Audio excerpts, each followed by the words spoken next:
صباح طبعا بخير بالهرجي هندوان تماشاوان گهدارن من هجا دمجمر هفته صبیه بدما پایتخت الهولره روز باش دست بید که وقت میمه چندین بابتو مجرد گل هفدو بشوپینن ایرو روزا سیاهش جشن دوباره مجبور بشن جشن پیروز به این روزا که ما یکوام جشن پیروزی بکن ایوید کم کوم تبدا پابندی رنماین حکومت هرما کردستان وزارت تندرستی بن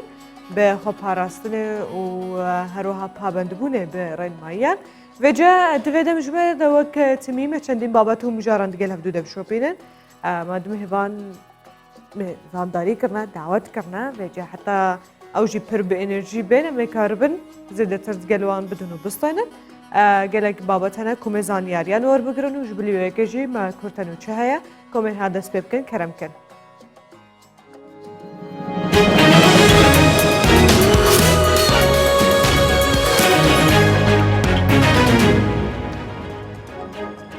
به فرمان مسرور بارزانی برای 1 میلیارد دینار بۆ تەندروستی هەولێرێ هاتە تەرخانکردن. وەزارەتە تەندروستی حکوومەتە هەرێما کوردستانی بەڵاوکردیە گوت چارچۆڤەیە. ئەوڵێن حکوومەتە هەرێما کوردستانیش بۆ ڕووبڕووبوونا پەتایە کۆرۆنا به فرمان مسرور بارزانی سەرۆکی حکوومەتە هەرێما کوردستانی 1 میلیارد دینار ji بۆ تەندروستی هەولێرێ هاتە تەرخانکردن و بەشەکە ji بودجەیە هاوارچوونە حکوومەتە هەرێما کوردستانیش بۆ ڕووبڕووبوونا کۆرۆنایە کوژ بۆ دەڤەر و پارێزگەین هەرێمێ هاتنە تەرخانکردن.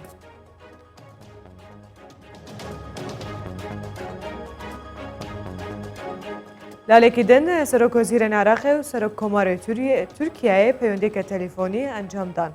ویسینگەها سەرۆک وەزیرە عێراقی بەڵاوکردیە و ڕەجەب تایب ئەردۆغان سەرۆک کۆماری تورکیایە بریا پەیوەندێکە تەلیفۆنی و پیرۆزباهیە جەژنا قوربانێ ئاراستەی مستەفا کازمی سەرۆک وەزیرە عێراقی کردە. ئاماژە بۆ یەکێژیدایە و ئەردۆغان تەکەزی لەسەر بە پەرەپێدانە تێکەلیەن لەسەر بنەمایە هەڤبەش دیگە لە عێراقی کردە. دامان دەمێدەژێ ئەردۆغان هێوی خۆستیە کۆ عێراق ڕووبڕووبووی وان زەحمەتیان ببە. هەروەها کازمی و ئەردۆغان تێکەزی لەسەر سەقامگیری و ئارامیە ناوچێ و ڕەوشە ئەمنیژی کردن.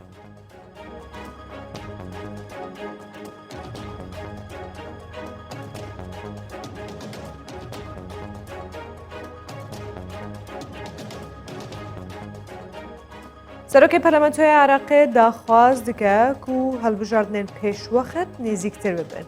حەمەد حەلبوسی سەرۆکی ئەنجومەنە نونەرێن عێراقی داژمارە خۆیان تۆرە جڤاکیە تویتەرەدا بەڵاو دکە و دەما هەڵبژاردنێن پێشوەخت بێنە پێشخستن هێنجیش بەرک و هەیڤا حوزێرانێ یا ساڵا بێ وەختێکی گەلێک دوورە. هەروەها داخواز دکە و پەرلەمان بێ هەڵوەشاندن. حەلبوسی ئاماژە بۆ یەکێ دکە و حکوومەتên بەرینها کارنامێن خۆ جیبژین نەکردە لەو ماحەتەنها خۆپیشاندان لە دژی کێمیە خزمەتگوزاریان بەردەوامە. لالێکی دن بەرەیە ئازادی و ئاشتیە داخوازە لە مەرکەزیەش بۆ سووریە دکە. حەمەد ئیسماعیل ئەندامێ دەستەیە سەرۆکایەتیانە کەسەش بۆ کوردستان 24 ڕاگەهاند و پێکانینە ئەنجومەناوان ji بۆ وەیەکەیە و هەموو پێکهاتەیەن کورد و عەرەب و خریستیان زێدەتر ji هەفتوو نێزیک ببن هەروەها ئۆپۆزیسیۆنە سووریەژی بەهێزتر ببە. گۆجێ دە نێزیکدا سووریا پێویستی بە فێدرالیەزی هەیە لێبەلێنەها ئەفقۆناغ ژواتەی خواستن و ئەنجومەناوانە داخوازە نامەرکەزیەتێ بکە. هەروەها بەرەیە ئازادی و ئاشتی دە ئەنجومەنە نیشتیمانی کورد و ئەنجومەنە دموکراتی ئاشوری و ئەنجومەنە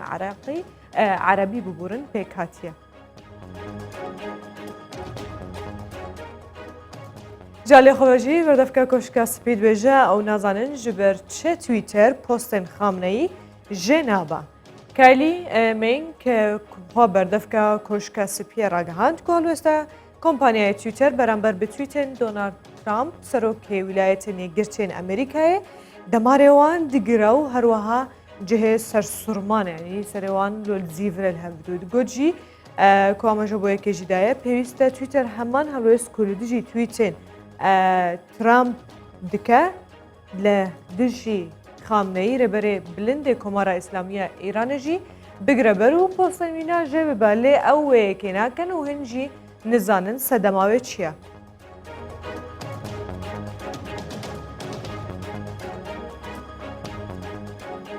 Ev di çarçoveya wêyekê de ye ku Trump gotiye ew dikarin di hema 24 demjimêran de ئاپ ئەنکو ئەگەر کۆمپانی بێنە کۆمپانی بە تیکتۆکێ لە هەموو ئەمریکایە بگرن و نەهێڵن و کەس بکاربێ بکاربینە دیارە کێشێن سوۆشەل میدیای سەرانسەری جیهانە هەنە بێڤیاک و بینە چارەسەرکردن کورتە ئەمەژی بسەر هەفتوو دەهات بێنەها چەندین بابەت و مژارن جیاواز دگەل هەفتوو بشۆپینن و زانیاریان وەربگرن.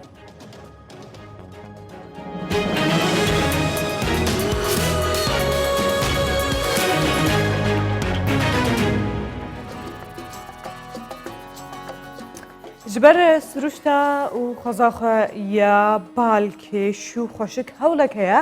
ku navenda belevaniya navdewletî li Parêzgeha Wanê Bakurê Kurdistanê bê durustkirin. Hema demê de meşqû rahênan niha nêzîkî 20 ciwan û gencên wê navçeyê têne kirin heta ku bibine kaptinê belemevaniyê an ku gemîvaniyê geştiyaran jî bi belemên xwe ji nav çemê Mokoz de digerin û dixwazin wan dîmenên balkêş bibînin. Kem hevdûre bizanbin ev nadî ankûyana çawa wê bireve biçê, çawa bê amadekirin û hazirkirin. سروشتی جوان و سەرنجڕاکێشی چەمی مۆکۆس لە شارۆچکەی باحچەسەرای لە پارێزگایوانی باکووری کوردستان وای کردووە بیر لە دروستکردنی ناوەندێکی پێشبڕکەی بەلەمەوانی و نێودەوڵەتی لەو ناوچەیە بکرێتەوە. ئێستا بە پێدانی مەشق و ڕاهێنان 20 گەنج وەک کاپتنی بەلەمەوانی ئامادەکراون بۆ ئەوەی سەرکردایەتی ئەو بەلەمانە بکەن کە گەشتیاران بۆ چەم و چۆمەکانی ناوچەکە دەگوازێتەوە. Yani Türkiye'nin herhalde %70 دیمەنی سروشتی بەهچەسەرای زۆر جوان و جیاوازە ئەو هەوای ناوچەکە بۆ بواری گەشتیاری و بەلەمەوانی گونجاوە چەندین شوێنەواری مێژووی لێرە هەن ئێمە کار بۆ بەناساندنی شوێنی گەشتیاری و مێژوویەکان دەکەین مەشق بە 20 گەنج بۆ مەلەوانی کراوە هەوڵ دەدەین مەشقی بە مەلەوانی بە گەنجێکی زیاتر بکەین giriyorlar derece pozisyonundalar. ئامانج لە مەشق و ڕاهێنان بە گەنجان بۆ بەلەمەوانی تەنیا بۆ پێشبڕکەی نێودەوڵەتی نییە بەڵکو هەنگاوێکە بۆ کار ئاسانیکردنی گەشتیاران تا بتوانن بە کەمترین ماوە بگەنە ناوچە گەشتیاریەکانی باحچەسەرای و چێژ لە بینینی دیمەنی ئاوی سازگار و سروشتەکەی وەربگرن. جگە لە ناوچەی گەشتیاری چەند شوێنێکی مێژووی وەک پرد و کڵێسا لە نزیک چەمی مۆکۆسیش هەیە. چەمی موکوس لە شارۆچکەی باحچەسەرای سەر بە پارێزگایوانی باکووری کوردستان جگە لەبوونی دەیان سەرچاوی ئاوی و کانی و ڕووبار هەروەها کەش و هەوا و هەڵکەوتەی جوگرافیای ناوچەکە سەرنجی گەشتیارانی ڕاکێشاوە هاوکات بە یەکێک لە گونجاوترین شوێن بۆ پێشبڕکەی بەلەمەوانی دادەنرێت.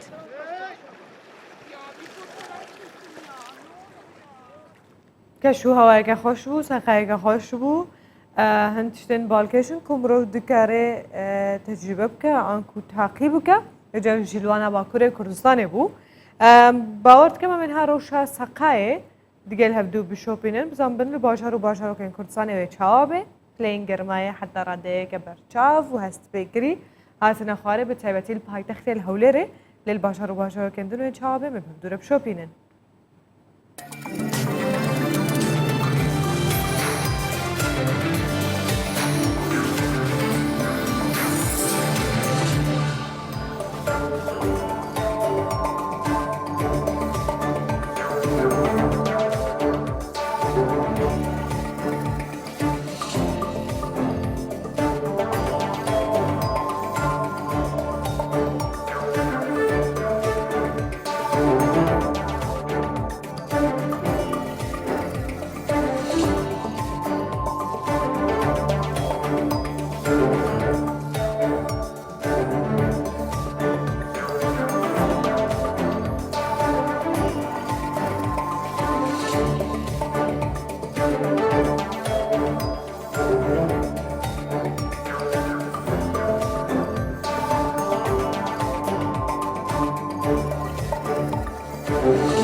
اگر بحث به بحث هفسرگیریه و پیکانینا جهانا هبجینیه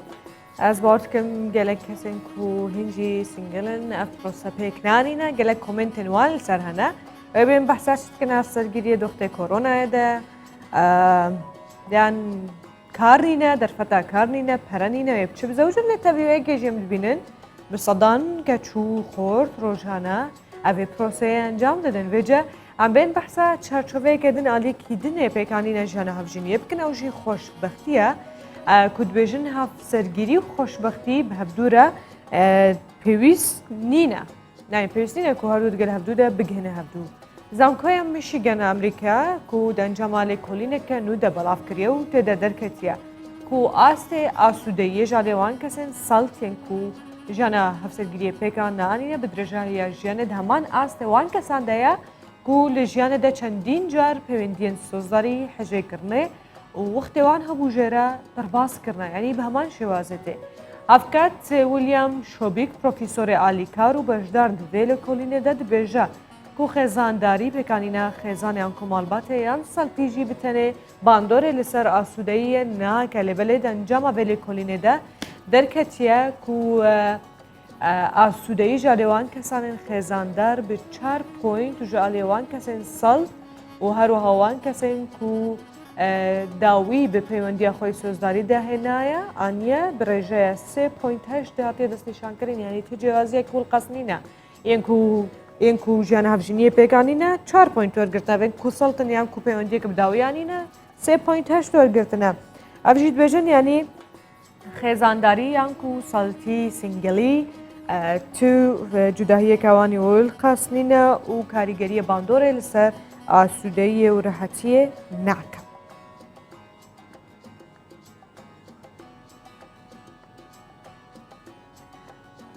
و جد بجن رونشتن لهم بر تلفزیونه زباعت که ممنوع چه گلکی گردای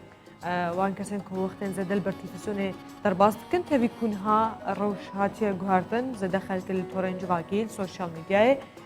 پروگرامان شوپینن چتن که دخوازن لیدگرن سرچ دکن تلفزیونی دی برچه بکرانی نوعی هاتیه کم کرن تنه جالی کسان بچکی بتمن و که زده تورنج واقعی بکرناینن این جیل هم بر تلفزیونه درونن و تماشا دکن و جا رونشتن هم بر تلفزیونه و ما ترسیه تشبون به نخوشیان زده دکه اول گرد لیکولینه کجالیه زانینگه گلاسکو هاتی انجام دان نوورا سال 2006 حتی 2018 یعنی واتا هیام 12 سال کار لسر ویل کلینه هاتیه کرن و الگوری انجام ویل کلینه درکتیه کورونشتن لهم بر شاشه تلفزیونه اکران تلفزیونه اگر توشبون به نخوشین شرپنجه و دل زده دکه لو ما نا بر روزانه زده تر جدود مجمران عمل تلفزیونه تماشا بکن دبشه کردن لیکولین ده هاتیه اگر روزانه دود مجمر لهم بر تلفزیونه رونن او برجه 5.63 صدی مرنه دور دخاو هر وها مرن به نخوشین دل و شرپنجه برجه 7.79 صدی کم دکه اگر مش بساعتا کم تر تلفزیون تماشا بکن لی ام بهوینا براسیجی کو لیکولین درباره سوشیال میدیا تورنج واکی دجی به انجام دان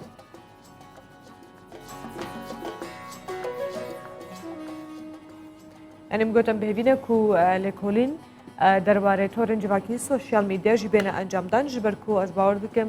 قاسی کو وقت لسر امورن زیرک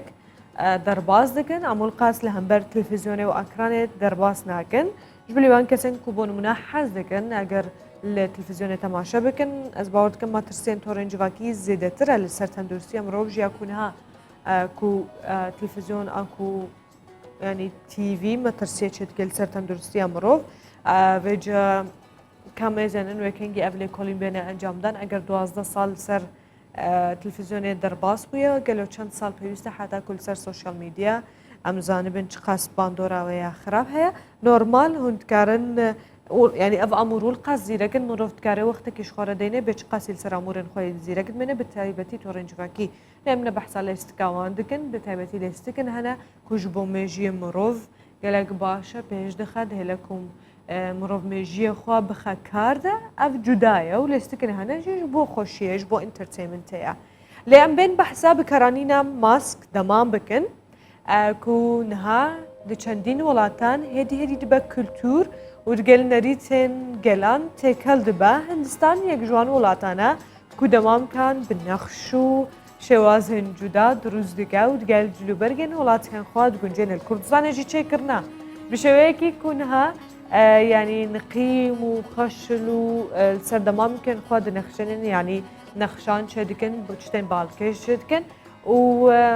کمترین نرخی هر دمام که جی جوانین کو چه کرنل هندستانه نزدیکی $2 امریکی از باور دکم جواره گلکه جوار کو روزانه آوانه گلک کمتر جویه که لبله دیاره بدست چه دکن وقت جره دوی حتی کوبه آماده کرن لو ما نرخینا $2 الهندستانه لی خود زانه دما کو بازرگانی پیدا کرن بگه ولاته کی دن نرخوین دیگه چقدر مدید کو ترکیه خصنا مودا کچک دما کو جانا هفجینی پیکتینن دمام کن خواب زیر چت کن لکردستان جی شتنوسا و بین دیتن جوا کو خانم گل کی حجزت کن هندستان جی زلامه کی ماسکه تایبت بخواد شکر بو او جی بزیر لی ماسکه اینا گلک ورق دیار بو کم میزن ابن $2 چاوایە شکلێوان. دروستکردنی دەمامک و پێشکەوتنەکان لە شێواز و جۆری جیاوازی سەرنجڕاکێش خەریکە هێدی تێکەڵی کللتوری وڵاتانی جیهان دەبێت. هەندستان کە بە کللتوری پۆشاکە ڕەنگە و ڕنگ و خشت لە بریسکەدارەکان دەناسرێتەوە لە دروستکردنی دەمامکەکانیشدا ئەو شێوازە ڕەنگی داوەتەوە و لەگەڵ پۆشاکی خانمان گونجاندوێنە. ڕازاندنەوەی ئەو دەمامکانە بە قوماشی ڕەنگە و ڕنگ و چەندین خشل و موروی بریقەدار سەرنجی خانمانی بۆ بەکارهێنانی ڕاکێشاوە. بازرگانان و کەسانی دەزڕەنگینیش بەهرەکانیان لە دروستکردنی دەمامکەکان دەنەخشێنن چونکە پێیان وایە جگە لە قازانجی دارایی دەبێتە هۆی هاندانی هاوڵاتیان لە بەکارهێنانی دەمامکدا. هۆکاری ئەوەی وای کردو ئێمە دووبارە دەست پێ بکەینەوە بە دروستکردنی دەمامکەکان لەسەر شێوازی جیاواز و ئەو ڕێنمایە نوێنەی حکومەت بۆ هاوڵاتیان لە بەکارهێنانی دەمامک بۆ خۆپارێزی بەکارهێنانی خەشڵ و نەقیمەکانیش بۆ زیاتر هاندانی هاوڵاتیانە تا دانانی ئەڵماس و بەردی بەنەرخ ئەگەر کڕیارەکانمان داوای بکەن. ئەو دەمامکانەی لەم کارگەیە دروست دەکرێن کەمترین نرخیان $2 ئەمریکیە و گرانترینیشیان کە بە ئەڵماسی گرانبەها دەڕازێنرێتەوە دەگاتە $5,000 بە وتەی بەرهەمهێنەرانیش بەکارهێنانی دەمامکەکان و گونجاندنیان لەگەڵ پۆشاکی بۆنەکان لای خانمان گرنگە هەرچەندە بەکارهێنانی دەمامک لە جیهان بە تاکەچەکی بەرەنگاربوونەوەی ڤایرۆسی کۆرۆنا دادەنرێت بەڵام لەلایەکی دیکەشەوە بازاڕی بازرگانانی گەرم کردو هاوکاتیش بۆتە مۆدێل و دەرخستنی کللتوری گەلانەی جیهان.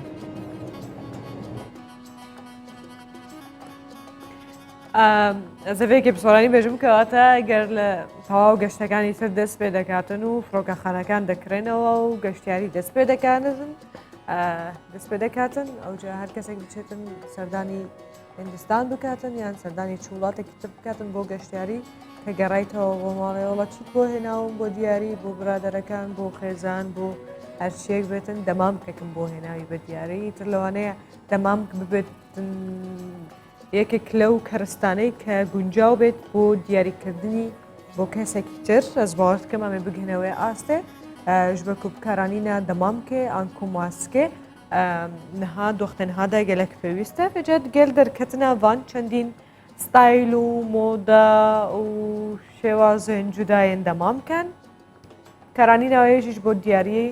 diyarîkirina wê jî ji bo kesekî din tiştekî şaşnîn ez bawer dikim hûn hanî hevalên xwe malbata xwe didin heta ku pabend bin xwe biparêzin ji we ku tenduristiya mirov ji her tiştî girngtir e û xweparêzî jî çareseriya yekemîn e û ji wê baştir nîne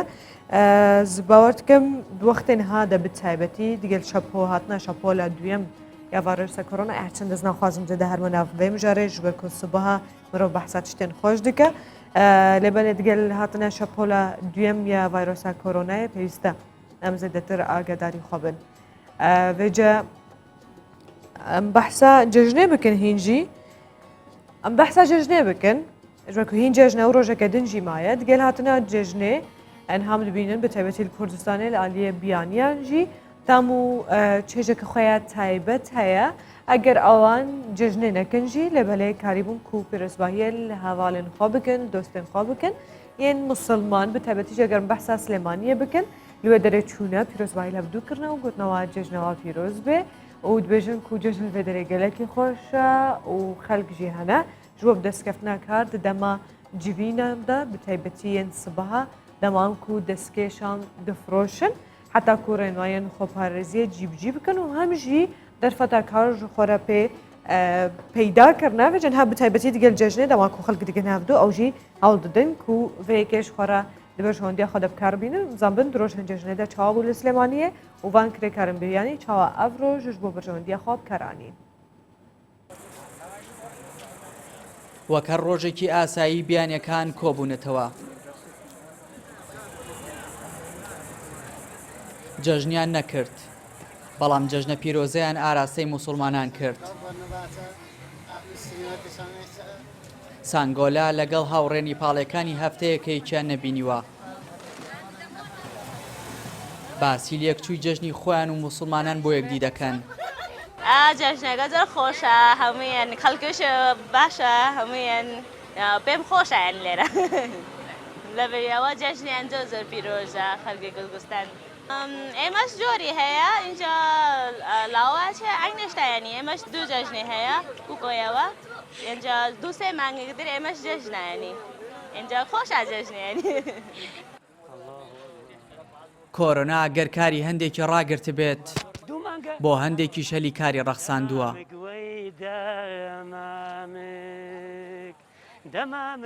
بارزان بەدەم گۆرانی وتنەوە بانگی نیپاڵی و هێندی و بانگلادیشیەکان دەکا تا ماسک و دەستکێش بکڕن. ئەو هاوشێوەی بیانەکان جەژنی نەکردووە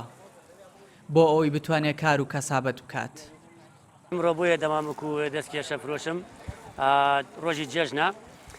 هەم گەشتیاران و هەم بیانەکان ئەم هەندیەکان و ئەم ئیتالیەکان لێرن کۆبوونەوە سۆن کۆبوونەیانی خەڵکی زۆریش کۆ نەبێتە باشترە بۆیە دەمامکیان پێ فرۆشم خی گەورەیتر لەم نەخۆشیشمان پارێزێت هەم بۆ پارێزی خۆشیان هەم بۆ تەندروستی خۆشیان باشە. باخی گشتی هەموو هەینەیەک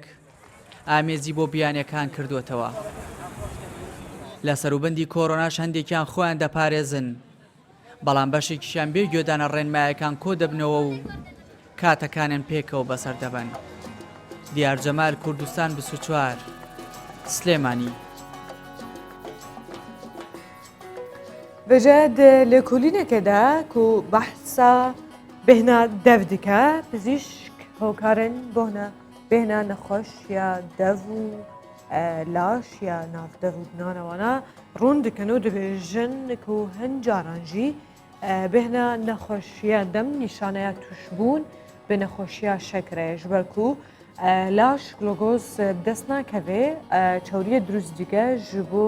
ku wiza an ku enerjiye bikarbîne. Ev prosejî dibe sedematê kelbûna zêdetir ya maddeyan di nav cesta de û dibêjin jî her demekê eger bêhna mîz û ereqekirinê xwehdanê wek bêhna masî wa bû ev wateya wê yekê heye ku problemekê di nav gezebê de heye cerg de heye. Li gor encama vedê kolînê ku sala 2006 ve kar li ser 16 ve bûburin kar li ser hatiye kirin dibêjin em dikarin bi riya bêhna dev ve problemên afretin dûcanî di dema ku zikêwan de heye destnîşan bikin. Jalê xwe ve jî êrêna dibêje ku popsporeke taybet e nexweşiyên pêst e ama ji bo yekê jî dide ku dibêje gelek car di dema tûşbûn bi şêrpenceyê jî bi kanserê bêhna laş bi şêweyekî giştî nexweş dibe û ama ji bo yekê jî daye ku eger bêhnekene asayî di ceste de hebû û bêhên kir واتە تشتێک هەیە کو ئەندامێ لاشێ تێدا پرۆبلێم تێدا هەیە لەوما یەکسەر لەخوا بپرسە بە تایبەتیژی بهێنە خواهدانێ ئارەقەکردنێ و هەروەها بهێنە میزە مرۆڤژی تێدا دەردکەوە گەلەو کێشە هەیە یان نە.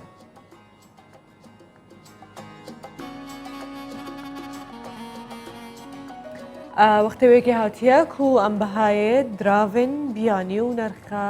زێر دناو بازارên herêma Kurdistanê de bevdure bişopînin ez bawer dikim 2 heta şev jî dolarê Amerîkî nêzîkî 23,800 hezar bûn.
Ev jî nirxê diravên biyanî û zêr bû di nava bazarên herêma Kurdistanê de ve jî di nûçeyeke taybet bi sporê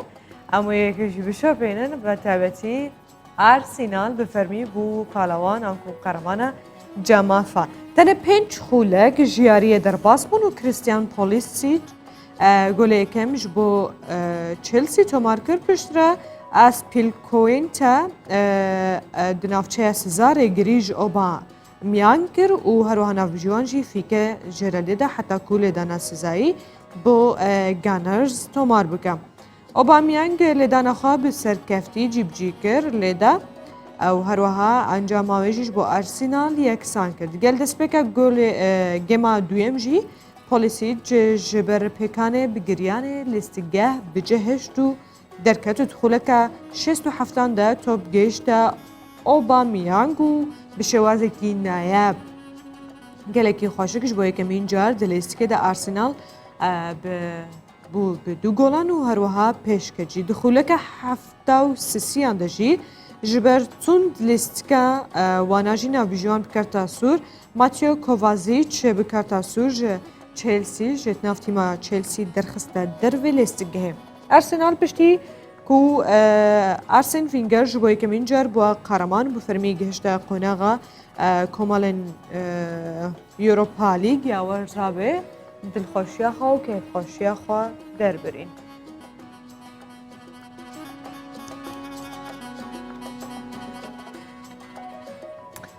مکسیک یک جوان ولاتان بو که روژه تشبون به ویروس کرونا یعنی به آوایی که برچاو زیده بو بوجی نهار و شوی برف آسایبونه و دیچه لگور کوعاتی را گاندن و همارین روژانه کتنه بلاف کرن لو منها حمو آمده کارین خود کن حتی کنمایشن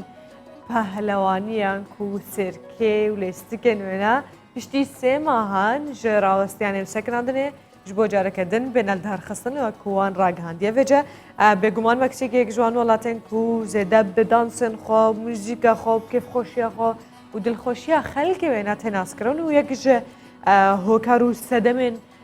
کشاندن بالا گشتیارانش بو ولاتی سالانه و دخوازم بچن سردان بکن توی کو تاوان بی ولاتی گلکی زیده و زیده خلق نویرن بچن جبر کو دزی لها و تاوان لی زحفه مافیا هنه بحثایو کت کن لیم قد خوشیه مکسیک جبیر نکن کتابت من دیه که گلک خوش هیا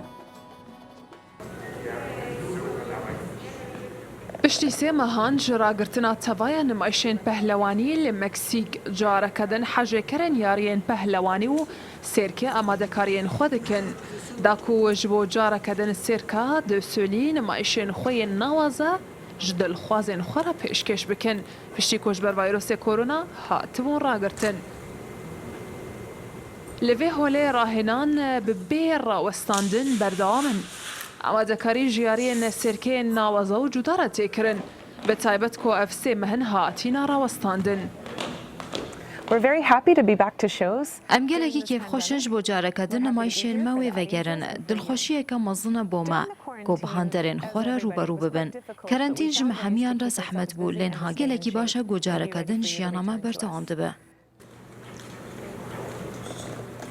Lêstikvanên sêrkê bi vegera nimayişan kêfxweşin. دەخوازن ژیان ئاسایی ببە تاکو سێرکێن خۆیان جوور بجوور بە ئەنەرژیەکە بلند ئەنجام بدن.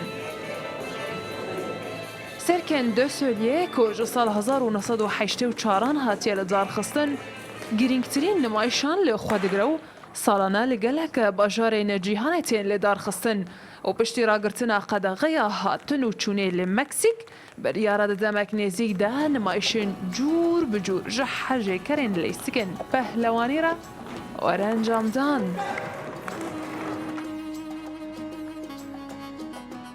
ئەمە بەحسا خانووەکە رووسی بکەن کو بە هەموو نەرمیاخوا و ناسکیاخوا کو نۆرمال هەر ژنێک تێدا هەیە و تێدا حەز دەکەن کو بێدیتن و هەست پێکردن دیگەل کانزا دیگەل هاسنێن گران و سەخت و پرس وەک پۆلا مامەلە دکە و هەروها بدرسکردە پەیکەرن مەزن هاتیە ناسکردن و نازناوێک پێ هاتیە بەخشین کو ژێرە دبێژن شاژنا لە حێمێ و هەروەها بوویە هونەرمەندێک ناسکری دوبارە پەیکەرسازیەدا و پەیکەرێن وێناژی وەک کو تێنە ناسکردن پەیکەرێن تایبەت بدایکانن دەما کو زارۆکن خوا لەبەرخۆ دەگرن ئەو وسات بێژیان ئەف کارێک کوتکێ وی هەستی دیگهێنیەدا ئەو دخوازە وی هەستی خۆش بۆ خەلکێن دنجی بەگو هەزا ئەگەر بریا هاسن بەبژی جاران دبێژن حتا کە ڤژی هەستێدا هەیەش مرۆڤێکی زێدەتر وێجە دیارە ئەو دخوازە بریا هاسن و وان کانزاین گران وێ پەیامەخوا بگهینە. ویلد کوین شاژنی لە حیم لەگەڵەوەی کە ئەم پەیکەرە پۆڵاینانە دروست دەکات بەڵام سەرنجێکی زۆر ورد دەخاتە سەر کارەکەی لە کاتی لە حیمکردن و کارێکی زۆر ڕێکوپێک لە ڕووی ئەندازەیی و ڕوونی لە کاتی لە حیمکردن دەکات کە ئەمە وای کردووە پەیکەرەکان زۆر سەرنجڕاکێش بێنە بەردید. دروستکردنی هەر یەکە لە پەیکەرەکان کەمتر لە 5 مانگ ناخایەنت و نزیکەی 300 کیلۆگرام پۆڵای تواوە لە پەیکەرەکانی بەکاردەهێنێت. من دەمەوێت ئەو کارانەی کە دەیان کەم ئەوەندە بە سەرنجەوە کاری تێدا دەکەم وەک گەوهرێکی بەقیمەت ببێنرێت. ئەمە داوای منە لە کاتێکدا کە بەرزی و پانیان جاری وایە دەگاتە 3 مەتر. ئەمە یەک گەورەترین پارچە گەوهری دەستکردی من. ئەلێکساندرا ناوی پەیکەرێکی دایکە کە یەکێکە لە بەناوبانگترین پەیکەرە پۆڵاینەکانی وێڵد کە ماوەی ساڵێکی بۆ دروستکردنی کاتی خایاندووە کا کەسێکی ئاسایی لە باوەشی ئەم پەیکەرە جێگای دەبێتەوە. وێڵد کوین بۆ ئەوەی پەیکەرەکان ڕەنگە سروشتیە پۆڵاینەکەی خۆی بمێنێتەوە جگە لە لەحیم بە ڕەنگ دایناپۆشێت بۆیە پەیکەرەکان ڕەنگ ناکات کە ئەمەش متمانەی وێڵد لە ناوازەی کارەکەی دەردەخات.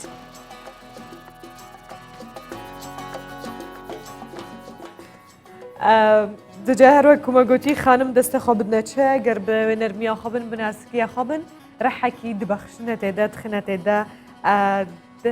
جهێ دەستێوان دیارە هەر تشتیدا ئەگەرم بەحساوان کاران بکەن ئەفکارێن سەخت بێگومانە گەرم ببینن ئەگەر شێفێک بێ زلام بێ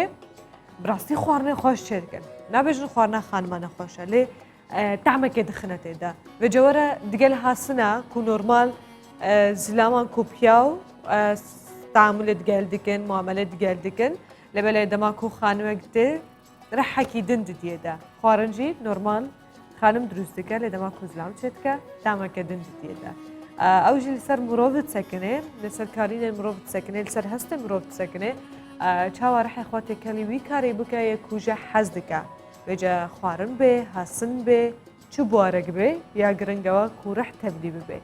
ئەم بێن بەحسا لە کۆلینێکە دن بکەن کو ئەم بەحسا زدەتر بکارانینە خۆی بکەن کو دبێژن مرۆڤ تووشی شەکر دکە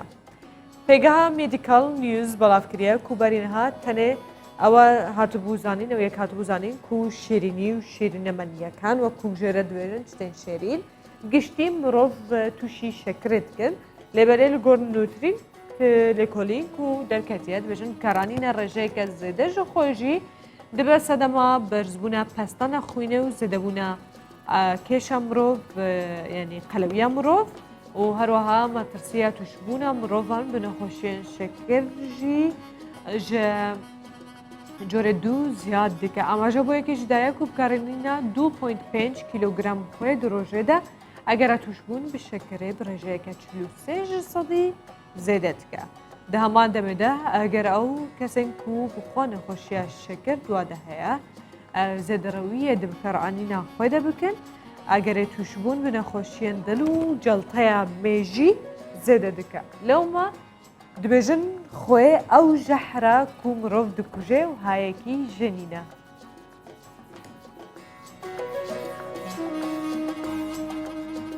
خۆی و شەکر ئەو هەردوو ژەهرن و ئەم ڕۆژانە بکارتێنن ئەگەر بچی ڕێژەیەک بێژی ئەمە دبک و ئەم ئاگداری وەیەکە بن و ئەم چ خاسی بکارتێنن ڕۆژانە. بەحسا جوتنا بەنیشت بکە ئیرۆ سێمە زێدەتر هەموو تەندروستینە گرێدای تەندروستی مرۆڤنە ژی شتێکی خۆشە هەم ئەزان یاریە وەردەگرم و هەمیژی هون دیگەلمەوان زانیاریان دشۆپێنن بەنیشت بڕاستی سوودێکی گەلێک باشەیەش بدیک و ئارگوشکێ ئەم ژێر دبێژن ئارگوشت چەناوکە و ژێر دبێژن هەیە هەواڵان چەناوکەیە ئێرە چەناگە ژێر دبێژن سۆرانی ئەم ژێر دبێژن ئارگوشک ئەوێ هاستۆی ئارگوشکێ بەهێز دکە بێجە دبێژن جوتنا بنیشت تەویک و چەند سوودە نوێ هەیە وزارەتە تەندروستی رووسیا ئاشکراژی کردە کوژ بەر جوتنا بەنیشت بەردەوام دەم و شەوێلگە دجوڵن ها مێزە هەم نەخواندبووم زانێ بووم لێ بەحسا چەناگە بکەن بەحسا ئارگوشکێ بکەن هەرسەکردن برسیبوونێژیش بۆ وێژی گەلێک سوود هەیە کوژ بەرکۆ دهێلا مرۆڤ زێدە ئەنرژیە بشەوتەنە لەوما دبا هۆکارە دابەزینە کێشانک و وەزنا مرۆڤ ئەمەژە بۆ یەکێژیدایە و جوتنا بەنیشت کالۆریان زێدە شەوتەنێ و بە هەمان شێوەژی دبە سەدەما کێمبوونە کێش ئانک و قەویە لاشە مرۆڤ وەزارەتە تەندروستی رووسیا دەکەزی لە سەروەکێژی دیکە و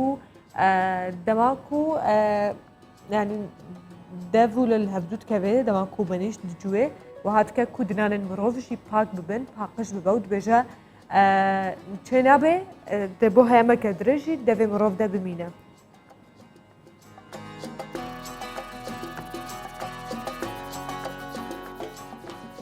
ئەمە گۆ بەنیشت لێ ئاگداری وەیەکێ بنژی چ جۆرە بەنیشتێکی و بکارتێنن بەنیشتێ کوردی باشترین جۆرە بەنیشتەش بۆ جوتنێت تەریک و دەماک و مرۆڤ دجوێ بچێکی هشکە ڕقە لێ بە لێ بەنیشتێ کوردیش بەکو نەخۆێتە دەهەیە نەشەکردە دەهەیە. نۆرمالە بەنیشتێندنە بێن کوام دکردن یان دروستکردی ڕێژەیەکە زێدەیە شەکردە دەهەیە ئەو نەباشەش بۆ تەندروستی مرۆڤ خۆ دوورژێ بخن بەنیشتێ کوردی گەلێک باشە ئەس بخوا گەلێکی بەنیشتێ کوردی حەز دەکەم و حەج بهناوێ دەکەم هەم بهنا دەوێ مرۆڤ خۆش دکە هەمژی دنانێ مرۆڤ پاقش دکە و هەمژی ئەرگوشکە مرۆڤ بەهێز دکە خۆر دکە و هەمژی کالۆریە قەلەویە دناوە لاشێ مرۆڤ دەژی دەحەلێنێ ژێ دبە و هادکە و مرۆڤ زوو ژێ قەلەویان خلاص ببە و لاشەیەکی دەرکەبە ینی ئادیکاریە مرۆڤ دکە دزاعبوونێدا دلاوازیەدا. ئەم بەحسا پێداویستیان ژیانی بکەن بۆ مرۆڤات بێژن تەوی کوونها ئاسانکاری و تەواویە پێداویستیان ژیانش بۆ مرۆڤ هاتنە بەردەست خستن لێبەرێ هینژیش بۆ ئارامیە دەرونی و وەرگرتنە پشوویەکە کورد مرۆڤ پێویستی بە سەردانە ناو ئاوێ و خوازای و سروشتێ و جهێنکەبنن دیرۆکی هەیە و ینی بەریوێناژی چەندین ساڵان مرۆڤان ژیان لێ دەرێ دەرباز بکردە ئانکو ئەو جهێنک و لەسەر شێوازە شار و خانیێنکەدن هاتنە دروستکردن ئەو بەڵام مرۆڤ دکشێنن لەوما ڕژێ ڕوێ دەرونیڤە مرۆڤ حەز دکە و هەرە بچە سەردان بکە ئەو جهێنک و تازە هاتنە نوژەنکردنجی جهێن گەلێک باڵکێشنج بۆ مرۆڤان بەتایبەتیان گوندانە کول ئەمریکا لەسەر شێوازە کەڤنن سەدەیان دەرباس بووی هاتنە چێکردن و ڕۆژانە گەشتیارژ بۆ دیتناوان و سەربرنا دەمەکە خۆش سەردان دکن ئەمژی مێ بباندی مەنان سەردان بکەن. گوندی ئارامی باسۆسیتی کۆپی گوندێکە کە 200 لەمەوبەر لە دەشتایەکانی ئەمریکا خەڵک بەو کەرەستە و پێداویستیە سەرەتایانە تیایدا ژیانی بەسەر بردووە. گەر ئێرە هەمان شوێنیش نەبێت بەڵام بۆ دووبارە زیندووکردنەوەی یادگاریەکانی ئەو سەردەمانە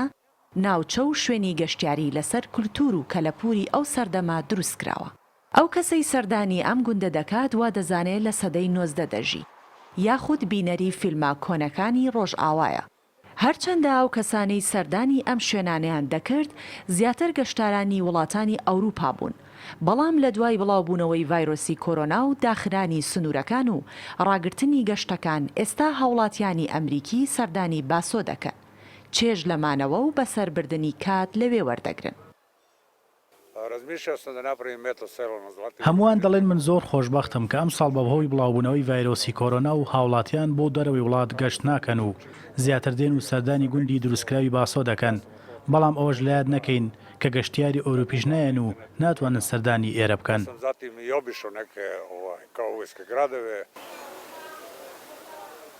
هەندێک لە گەشتیاران بۆ بەسەربردننی چەند ڕۆژێک ژیان لەو سەردەما لە ناو خانووە بەدار دروستکراوەکانی گوندەکە دەمێننەوە و ئەو عەرەبانانە بەکاردەهێنن کە لەسەر شێوازی ئەو کات دروستکراون. ئەمە جگە لە بینینی مۆزەخانەی تایبەت. وەک بڵێیت مرۆڤەکان لە سەردەمی تەکنەلۆژیا و دنیای پڕجەنجاڵی ئەم سەردەمە بێزارن و بە دوای ژیانە سادەکەی جارانیان دەگەڕێن. بۆ ئەوەی هیچ نەبێ بۆ چەند ساتێکیش بوو بێت ئارامی بە دڵ و دەرونی خۆیان ببەخشن. لە کوردستانێژی جهێن و قاس خۆشێن دیرۆکی هەنا کو مرۆڤ دگارە هەمژ بۆ بوارەی گەشتیاریێژی پەرە پێ بدە و هەمژی ji بۆ ناسینە شونوارن خوا و دیرۆکەخوا ئەم زیدەتر سەردان بکەن لێ مخابن هێژایی گوتنەیەک و هەنجن هەنە بە سپڕی ئەنک و بۆیاغان تێنە خراپکردن ناوێ خۆل سەردنوی سێنن ناوێ حەزکردنیان خۆل سەردنوی سێنن خوا نەخاسم دارە گەرم بەحسا دارا بکەن بەتایبەتی دناوە پارکا گەشتیە سامی عەبدوڕحمان دو دناوە باژارێ هەولێرە مرۆڤ بچێ سەردان بکەێت بینە چ خەسل زۆر دارا ناوێ خۆل نویساندنە ڕەحە جانە ئەزیەت مەدن ئەڤژی دارە گرنگیە بستروشت و خۆزایە خەڵ بدەن و ژینگە هەیە بپارێزن نەجەمە بەحسا سپرا کردمە بەحسا بۆیاغا کرد تێکبرنەوان ناوچەین دیرۆکی بتایبەتی لێ سەردەمیدا دوختێنەهادا بۆیاغێک هەیە ڕێگریێژ گەرمبوونە باڵانخانە کۆ ئاڤاهیان دەگە و لوگۆرک و زانایەن زانینگەها کالیفۆرنیای لە ئەمریکا بەڵافکردن کووان جۆرە بۆیاغێکی دروست کردە کوتکارن برێژەیە 98% کاریگەری یا تیشکە خۆرێک کەم بکە هەروەهارێ گری لە بلندبوونە پلەین گەرمایە ئەوان ئاڤاهیان دەکە ئەس باوتکەمەش بۆ هەولێرەگە لە گرنگە هەروەها زانایەن زانینگەها کالیفۆرنیایە ژێجیات بدێلە ئەنکوژدێڤ لە مادەیە ئۆکسیدا تیتانۆم مادەیە باریت و پۆلی تیترافلۆر و هەروەها ئێسلین لە دروستکردنا vê boyaxa nû de bikaranîne. Ev du madejî arîkarin ji bo ku tişka ser û binewşe an ku ser binewşeyê ve kêm bike ku dibe sedema kêmbûna pileyên germayê ev cure boyax wekû wan belav kiriye.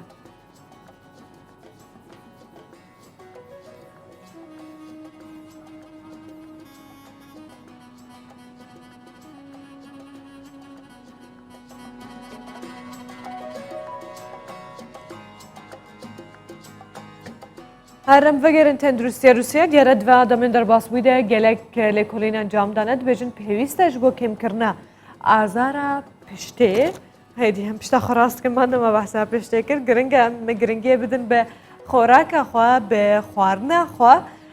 herwihal kor ku wan ragihandiye ku azara pişteyekek ji wan girîftên tenduristiye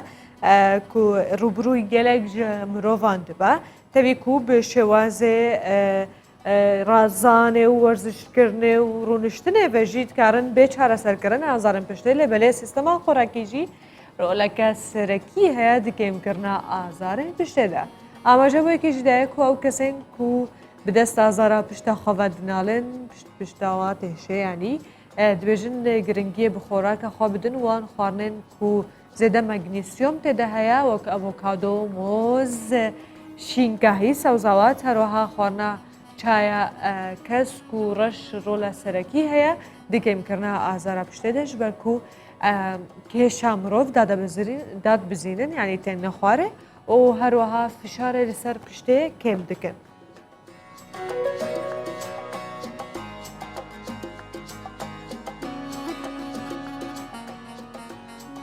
Vêce her wek ku min gotî ne tenê sîstema xewê ya rûniştinê her wiha em behsê bikin werzişkirin jî gelek corên wê taybet hene ji bo kêmkirina azarên piştê li belê xwerak jî gelek giring e da ku mirov xwe biparêze û her wiha azarên pişta xwe jî kêm bike berînha jî me behsê kir divê de di rojbaş de ku çawa encamdana çendîn livên sporê mirov dikare evêyekê azara piştê xwe kêm bike vêca hay jî hebin avokado moz û keskahî gelek giringin di kêmkirina azara piştê de giringiyê pê bidin bi taybetiya wên ku nexweşên feqeratan ku birbirên piştê li cem wan heye. Li biyabanên Tabernasê li İspanyayê parçeyek ji dîroka Hollywoodê bi cê hişnek û hetanha jî karê wênegirtina filman tê de têkirin ji bilîweke jî bûye weke komeleyeke geştyarî cewaz لبلي لسرشكيا سالن شيستيان و حفتين سدايا درباس بوي مايا و پێشوازیە ji گەشتیاران dike کام بەفدورە ببینن.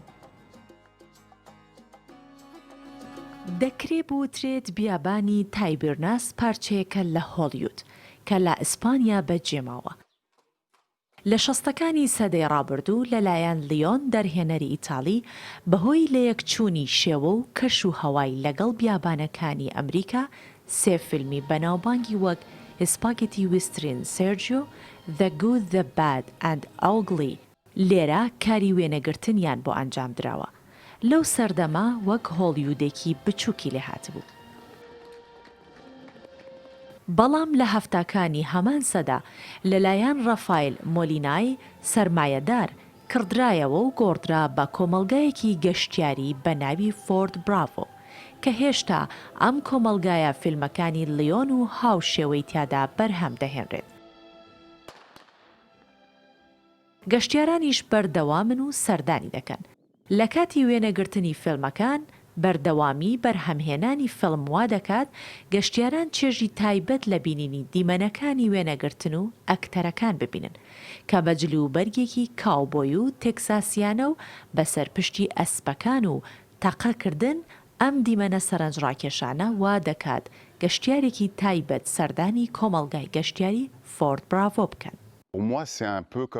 هەرکە و دیمەنانە دەبینی کە ئەکتەرەکان ئەسپەکانیان بەدەستەوەیە دەست بە یاڵی دەهێن و دەمانچیان بەلاقەدەوەی و جلوبەرگێکی کابۆیان لەبەرە سەیرێکی چواردەوروبەری خۆت دەکەیت هەستی ئەوت بۆ دروست دەبێ کە تۆ بەشێکی لە بینەری مێژووی ئەم شوێنە و ئەو وێنەگرتنە زۆر چێژبەخشە.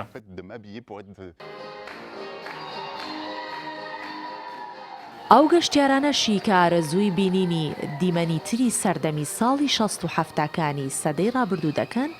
دەتوانن سەردانی هۆڵ و یانەکانی خواردنەوە کحولیەکان و سەماکارەکانی چەشنی ئەو سەردەمە بکەن کە بەردەوامن لە نمایشکردن. بڤیاوایی پرۆگرامەمەیە ئیرۆ بسەر هەفتەتێ نۆرمال ئەم میهوانداری دکن مەمجار هاتنە مە بابەتانە لێ دیارە میهوانێکی مەتخەو دەما بوو چارەژی چوو بوو پای دیارە نەڕابوو بووش خەو نەڕابوو بوو نەوەخت زوویە ئەم تێدی گەنجەیەکێ ئەو یە دینجی دیارە بچێکی وەختجێرەڤ حتا بگێ لەو مامە خستیە ڕۆژێکە دمدا داکۆم بەبدورەوان بابەتم جارم بشۆپێنن ڕاستی هەردوو بابەتم جارژی گەلکی خۆشن هەزامەتە پێ ناکەم بێ هەوڵ بدەن سبەیان دووسبە دشۆپێنن نەماکو بوونە میهوان ئەزای ئاماژە پێ بکەم کوکی بوون میهوانێمەیەن کو ئیرۆ نەهاتنە زەوە ڕۆژە ئاماژە پێ بکەم ئەف بابەت و زانیاریان کومەدگەل هەفتوو شۆپاندن بابەتێن ژمرەژی تازە بوون و زانیاری وەرگرتن زەوی دکەم کووەژی سوود وەرگرت بێ ژوان زانیاریان کومە ئیرۆ دگەل هەفتوودە شۆپاندن نە هەرجارجی گەرەکە میهوان هەبن هەروە کومەگوتیە گەلێک جاران پێویستە کو مرۆڤ زانیاریان بێدە باشترە و زێدەتر بە ئاخوە لەجر لەومە ئەژیل سەرەوە درێژ ناکەم پرۆگرامەمە سەر هەفتە هات ئیرۆ بمێنن دەنەڤاخێر و خۆشیدە و چاو.